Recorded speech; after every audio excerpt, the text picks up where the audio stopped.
Welcome to Private Club Radio, your weekly source for industry education, news and discussion. Broadcasting from Tampa, Florida, ladies and gentlemen, here is your host, Gabriel Aloisi. Well, as you may or may not know, I was out in Los Angeles about a month and a half ago now for the National Club Conference.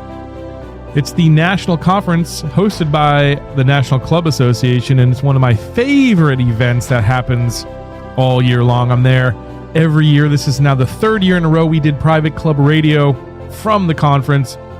And as always, we had a number of spectacular guests. And the reason we have those spectacular guests is because the speakers that you can hear at this conference are really second to none. I love what the NCA does. They reach outside the industry, they find folks in other industries with other expertises, and they bring them to this conference every year. This year, the conference was held in Los Angeles at the Millennium Biltmore Hotel, famous for being the first ever site of the Oscars, the first ever Academy Awards hosted there. And it's a gorgeous hotel. A lot of it still has its old classical decorations, and it's definitely a treat. It's right in downtown Los Angeles. Well, as always, the whole conference was first class. I had a little setup outside so I could capture the speakers when they were done with their sessions, and so I'm going to bring you some of those today and for the next couple weeks here on Private Club Radio. So first up, I chatted with Fred Laughlin, director at Global Golf Advisors. And I first asked Fred about the evolving trends that he's seeing in club governance.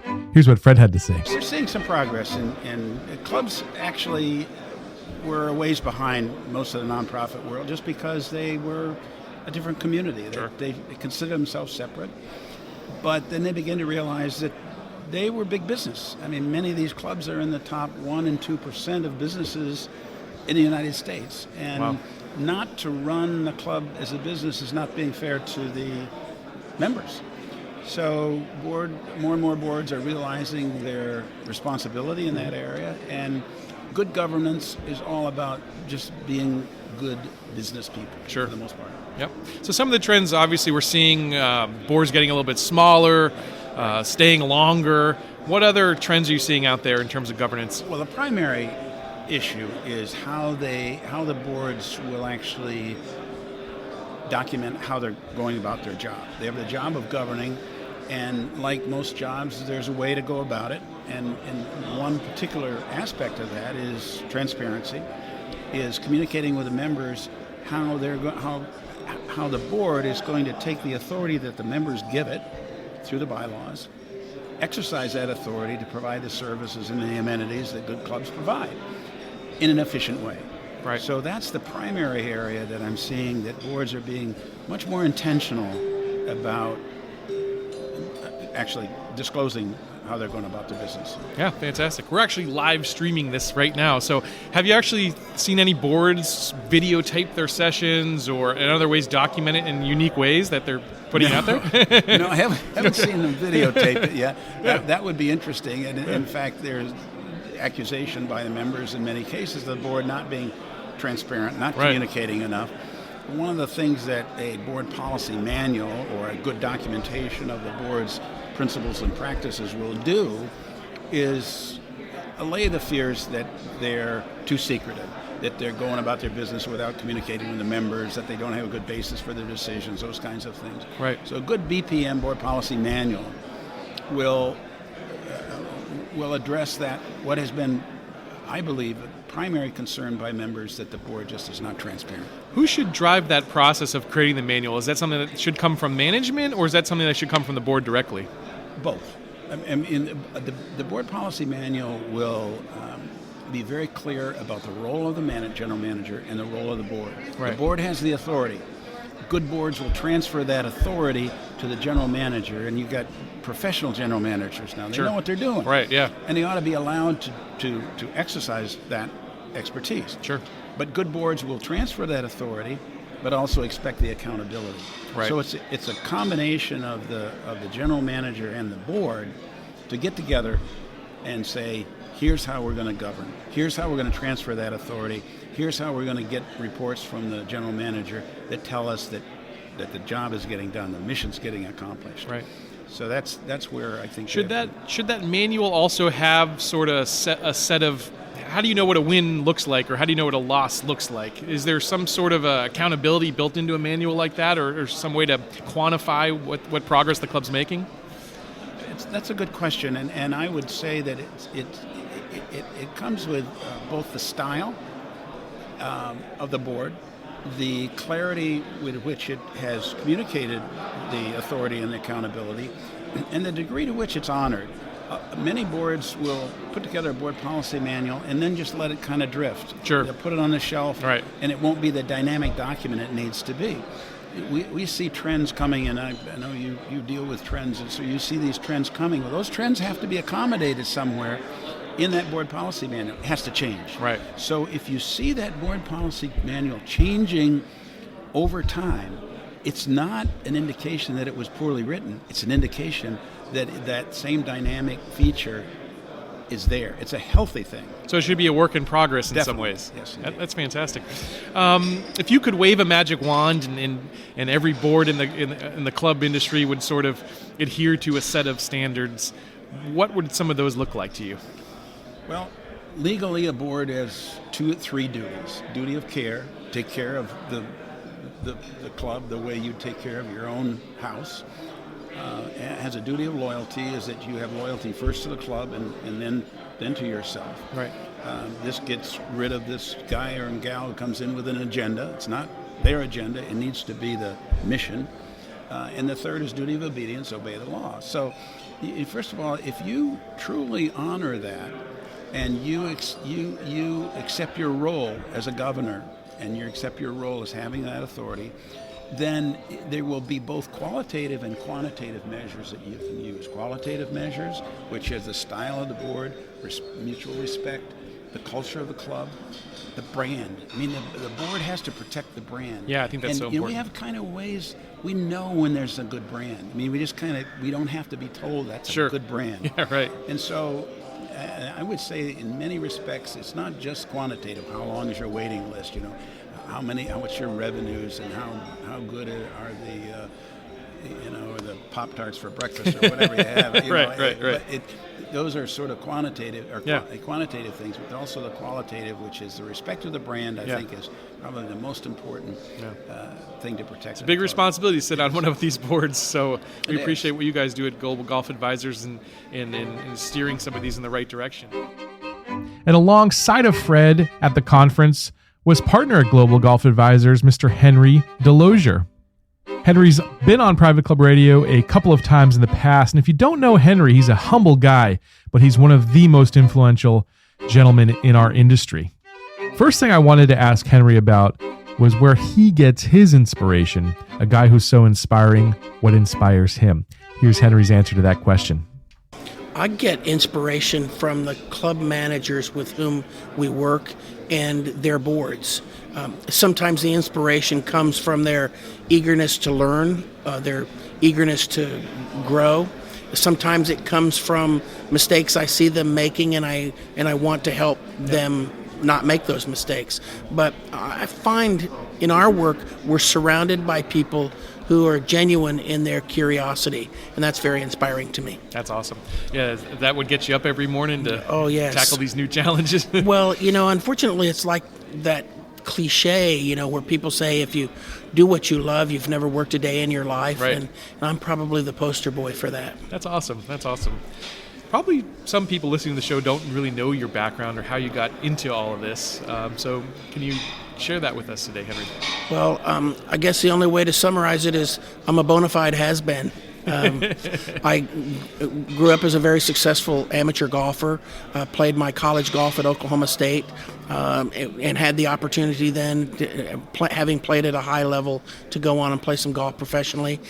While waiting, after deciding not to continue to play golf professionally, while waiting to go to law school, I ended up going into a club just for a short term and found that it was really something that was interesting to me. I was good at it. Yep. I have a real knack for figuring out how to get businesses to make money. Mm-hmm. So that was a category that seemed to be open for me. I went from being golf professional to club manager, from being club manager to resort manager, from being resort manager to managing a portfolio of almost 30 clubs for a large home building company. Last time we had you on the show, we were talking about real estate trends and things happening. So now we're about a quarter of the way through 2018. What are some of those trends that you're seeing playing out right now?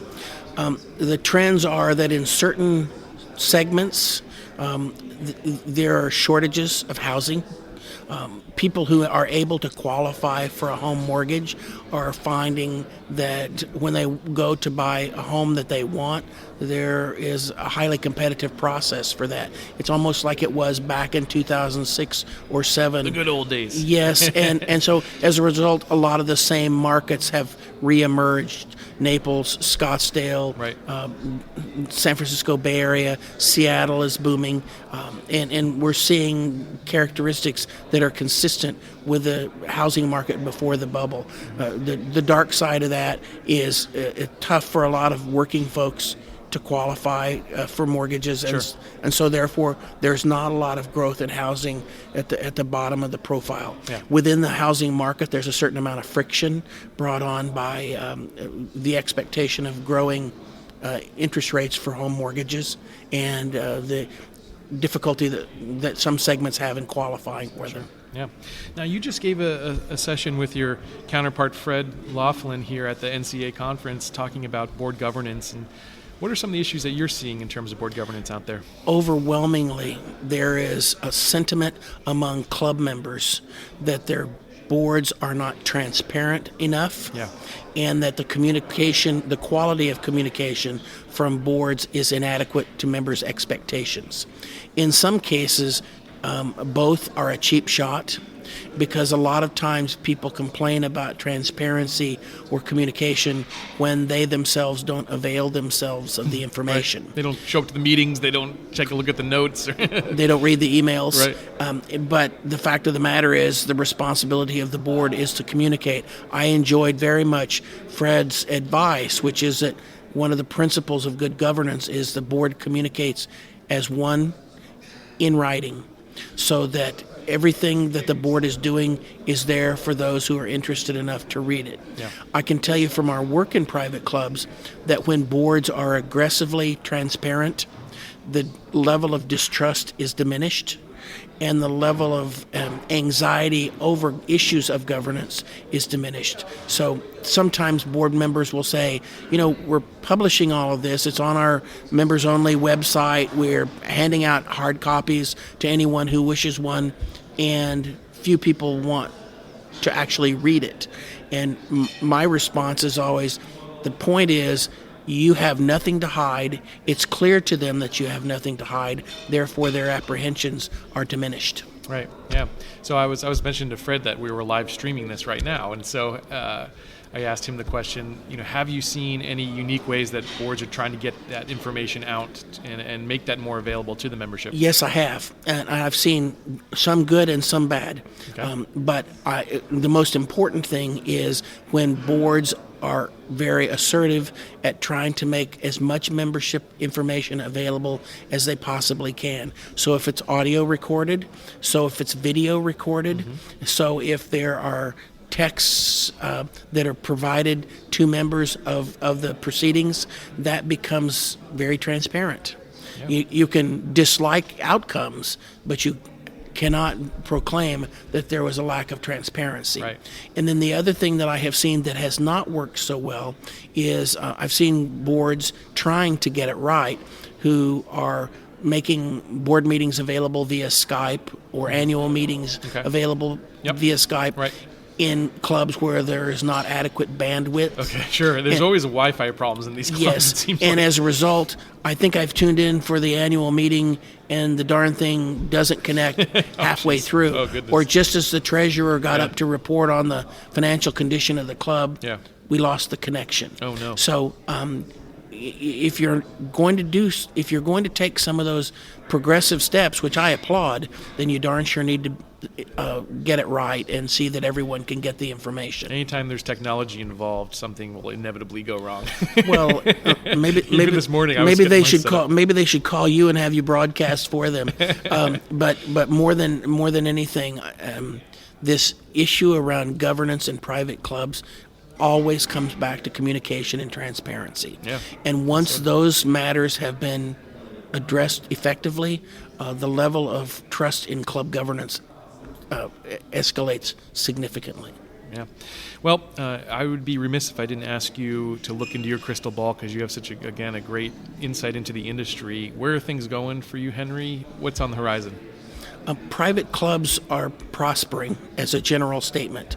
The categories of private clubs that are prospering most are the ones who have really done a great job of understanding their markets, and the market circumstances that drive private club prosperity are a surging consumer confidence, which is evident in many markets, growing household income, declining unemployment, and then the other category that we always watch for as a marker is the proportionality of educational attainment. Well-educated people have more secure jobs, have a tendency to make more money, and are good private club members. This is a good time for the private clubs that are doing their jobs well. And without casting a pall over that, if you're at a private club that is not doing well, that's a very significant danger signal. Yeah. It is the canary in the coal mine, because if your club is not doing well now, you have to reckon with the fact that tough times could be coming. Sure, absolutely. It's it seems like there's sifting out. There's a sifting process happening right now. Certainly, and there are and will be haves and have-nots. And in most of these major markets, which are oversupplied with private clubs, that means that the clubs that are most fit for competition will prosper. Right. How is Global Golf Advisors helping clubs out there prosper?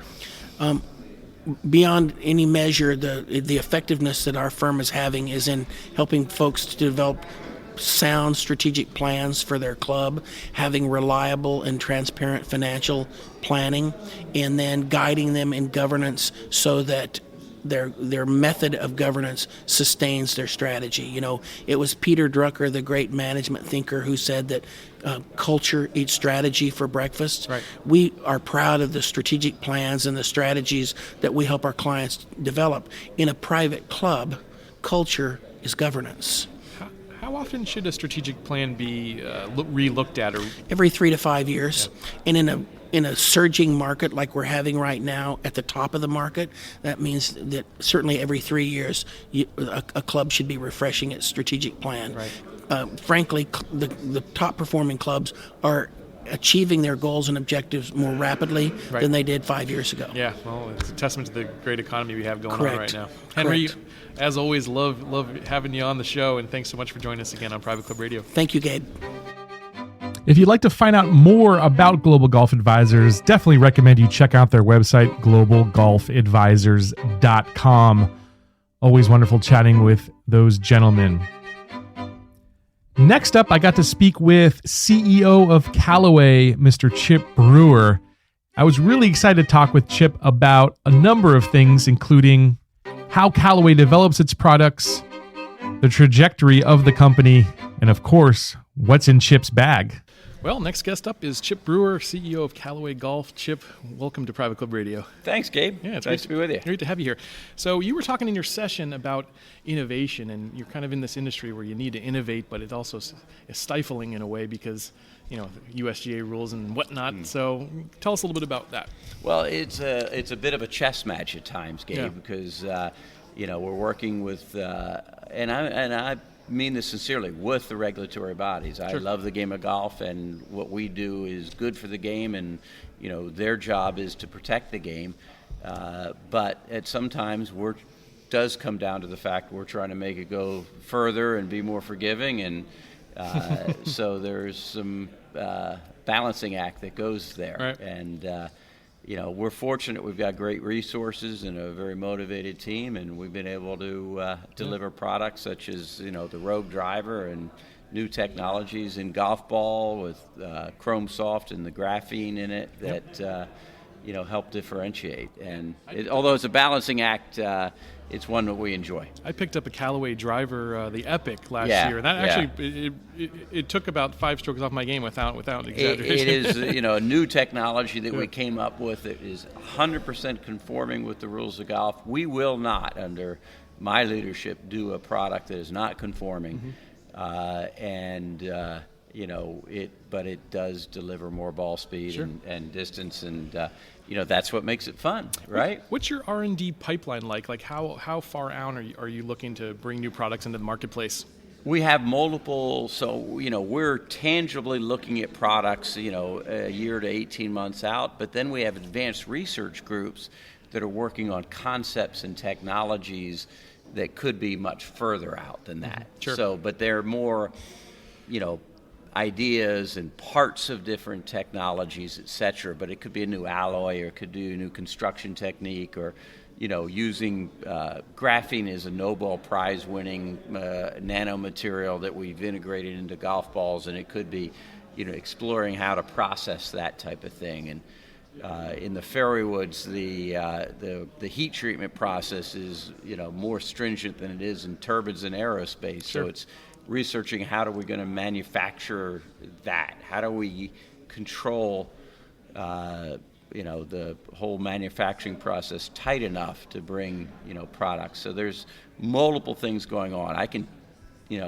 could tell you, I won't, but the stuff that's 12 to 18 months out. Are the pros getting that stuff now? No. We have to keep it quiet from them too, usually. Yeah. But we'll be testing stuff with them. Yeah. But it'll be, it'll be disguised often in even then, so that it doesn't get out, because there's a proprietary nature to it, and then we will want to patent it and protect it, and the Epic driver you talked about, we have over 40 patents on that. So it's all part of a pretty involved process to make sure that when we launch it, we can enjoy the fruits of the labor. What is the pressure like to constantly innovate in this industry, where every year you got to come out with something new? I like it. So, but it's in every job, you always, have to do better than you did the year before, right? Sure. That's what it's what the world's what have you done all for me about, lately? Right? Gabe, radio, you guys get ratings, you get, you do a great year, you blow it out. Sure. What do they want next year? Just a little better, Yep. right? Right. And so, that's what we set ourselves up for. And on the equipment side, we're motivated and excited. So what it leads me to do is continue to reinvest. So we're putting more people and more resources into advanced research, and we hope that gets a virtuous cycle going, because then I hear more good ideas and new technologies, and you start to feel good about it. Got an interesting question for you. What's actually in your bag?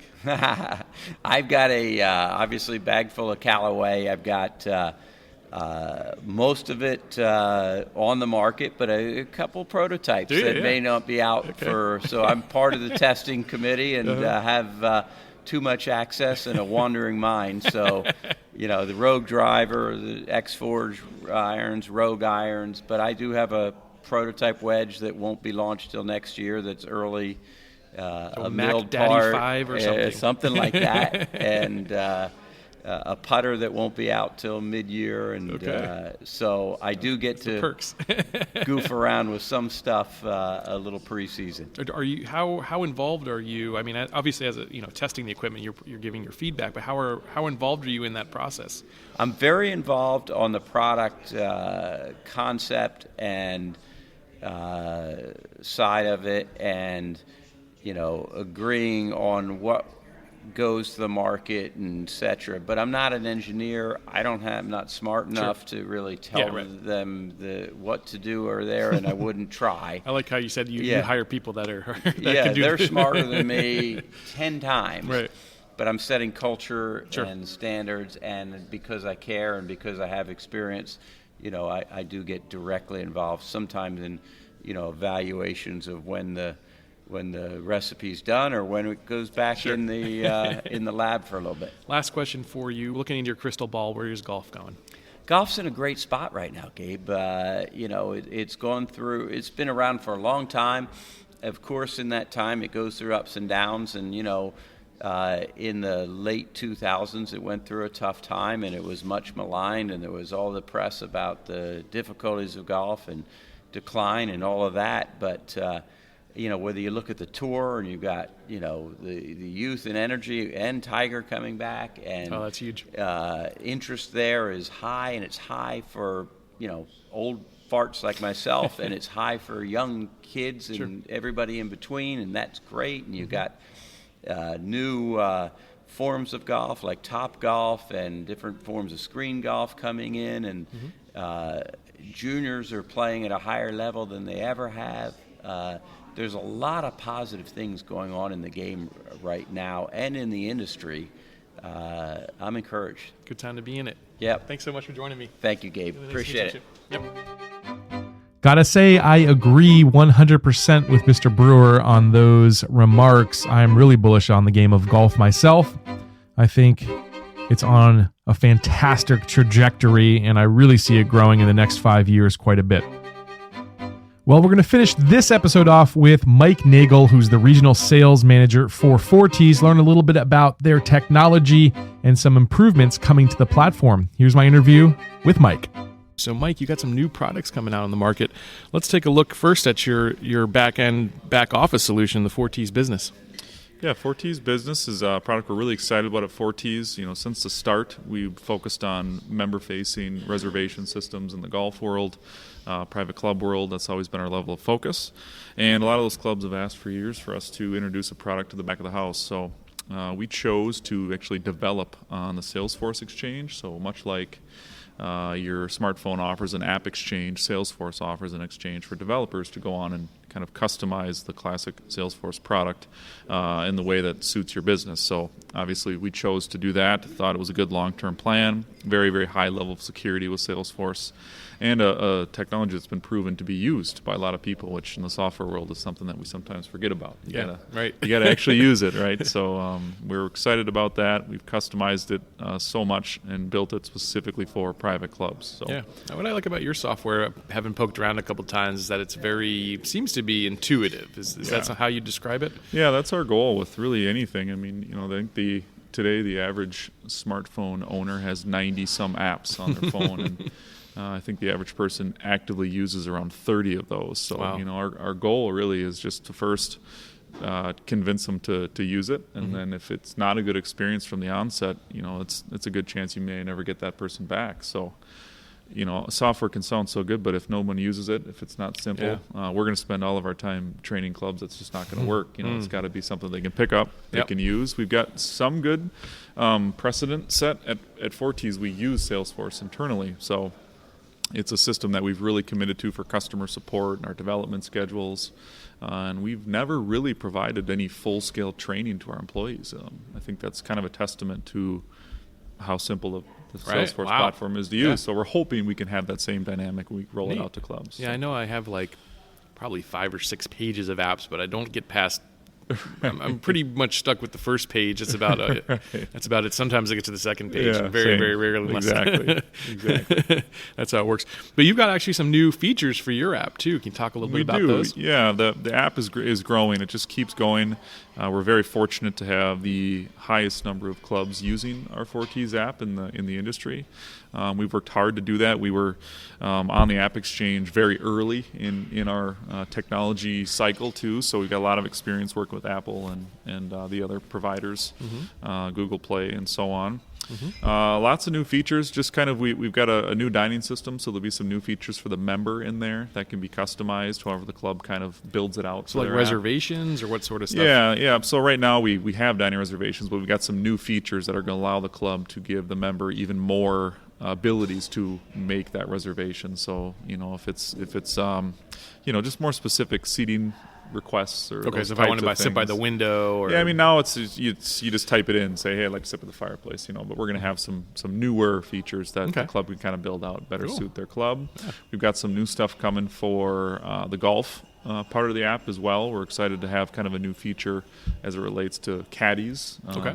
Not too much on that we can share now, but something that we're working on. You're not going to give us the exclusive just, here on Private Club Radio? Yeah, seriously. to just really benefit both the staff and the members, and long term too. Hopefully, kind of the financials of a club. So, just constantly trying to add more features as apps have proven that if they become stagnant, people stop using them. So we're trying to just continuously add, new things onto the app and make it a better experience. We've got a valet check-in that the staff can use at clubs, so a member could request that their car be pulled up. We've got some check-in abilities, which would be kind of a staff feature of the app, where they'd be able to monitor maybe guests and members that show up at the pool, and maybe they rent out a towel or a yoga mat for fitness classes. They can now track all of that information for kind of the amenities that don't have reservations. Yeah. And then the feature I'm most excited about that's live now at a number of clubs is food ordering. And we've actually spent a lot of time researching a lot of the big apps, Uber Eats and Grubhub, and we built out on the ForeTees platform a way for clubs to be able to allow members to place to-go orders, to pick up food after the front nine, even gated communities that offer food delivery service. Nice. They can use that as well. So it's been a good adder for the app. Where are you coming up with the ideas or the stuff that you're actively developing? Is that coming from feedback from members, from staff? Yeah. We're super fortunate. We get a ton of feedback because I think most clubs get feedback from members. ForeTees gets feedback from members and usually clubs. Only the bad stuff. yeah, for sure.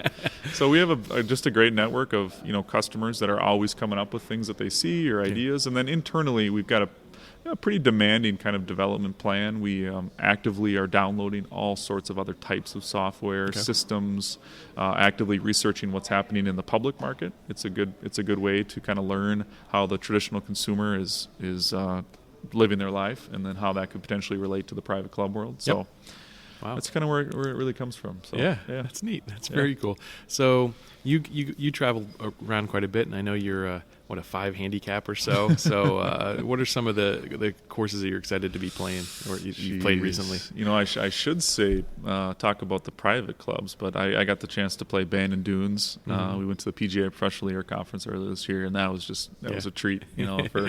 For a golf purist or just anybody that loves to walk, carry your own bag, or have a caddy. It's such a wonderful experience.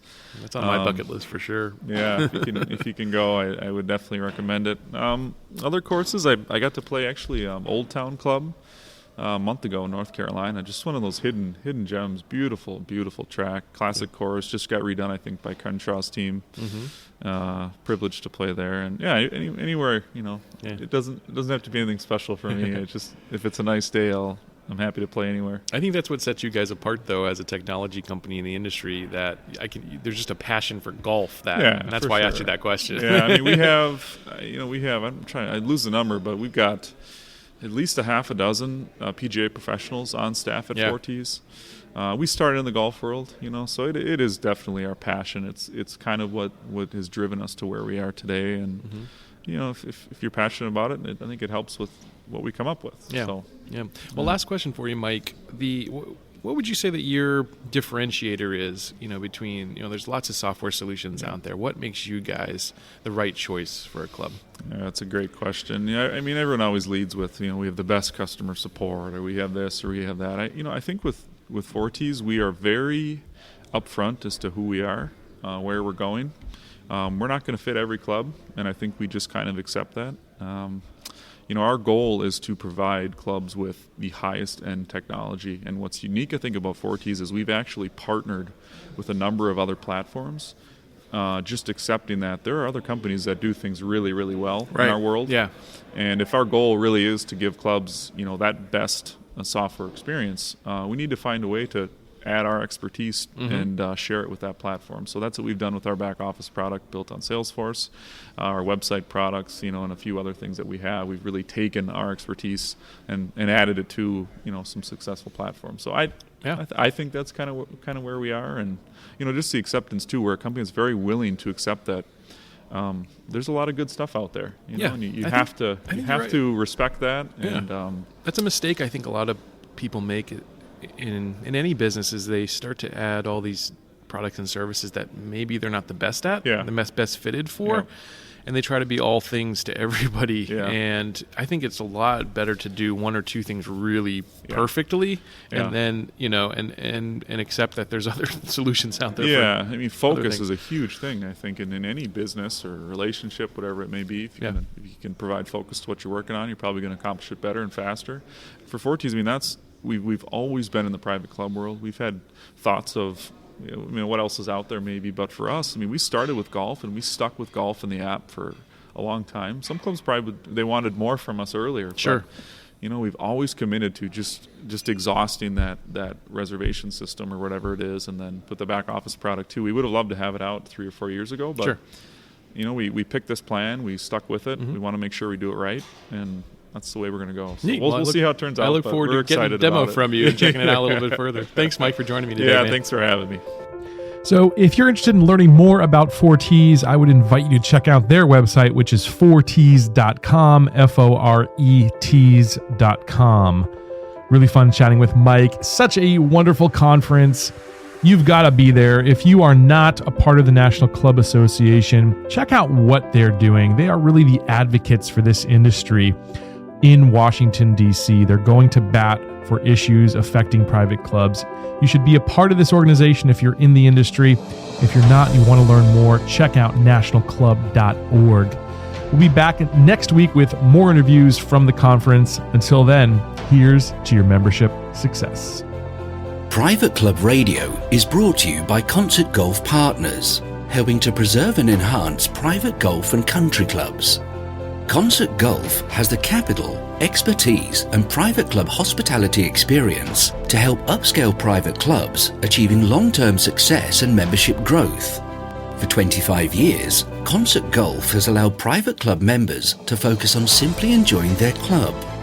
Visit concertgolfpartners.com to learn more about the recapitalization process.